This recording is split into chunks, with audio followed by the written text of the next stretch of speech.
তারপরে দীর্ঘদিন রাজনৈতিক কর্মসূচিতে নীরবে থাকা জাতীয় পার্টির দুইটি অংশের এক টেবিলে বসার বার্তা দেয় আগামী নির্বাচনেও একসঙ্গে দেখা যাবে তাদের। সংবাদ সম্মেলনে বিভক্ত জাতীয় পার্টির দুই চেয়ারম্যান আনিসুল ইসলাম মাহমুদকে ফ্রন্টের চেয়ারম্যান হিসেবে পরিচয় করিয়ে দেওয়া হয়, আর প্রধান উপদেষ্টার দায়িত্ব পান আনোয়ার হোসেন মঞ্জু।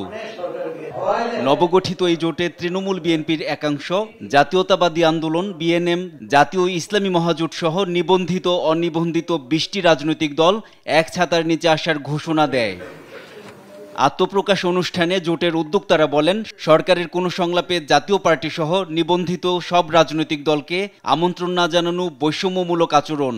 ফেব্রুয়ারিতে জাতীয় নির্বাচন আয়োজনে নির্বাচন কমিশন কতটুকু সক্ষম সেই প্রশ্নও তুলেন তারা।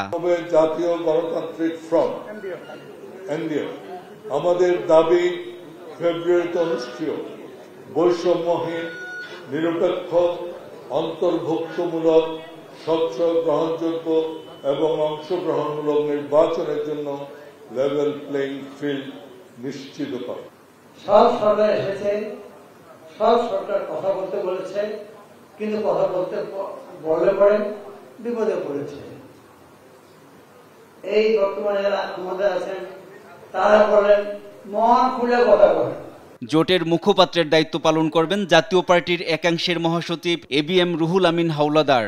আগামী নির্বাচন অংশগ্রহণমূলক করতে জোটবদ্ধ নির্বাচন করার ঘোষণা দেন তিনি। আমি বলবো যে আসুন আমরা সকলে মিলে অতীতের সকল ভুল ত্রুটি থেকে শিক্ষা গ্রহণ করে শান্তিপূর্ণভাবে সহাবস্থান করে গণতান্ত্রিক চর্চায় একটি সুস্থ সকল দলের অংশগ্রহণে একটি নির্বাচন হবে। জোটবদ্ধ নির্বাচন ছাড়াও রাজনৈতিক কর্মসূচিতে এসব দলগুলোকে এক ব্যানারে দেখা যাবে বলে জানান জোটের উদ্যোক্তারা। এনআই নাহিদ, দেশ টিভি, ঢাকা।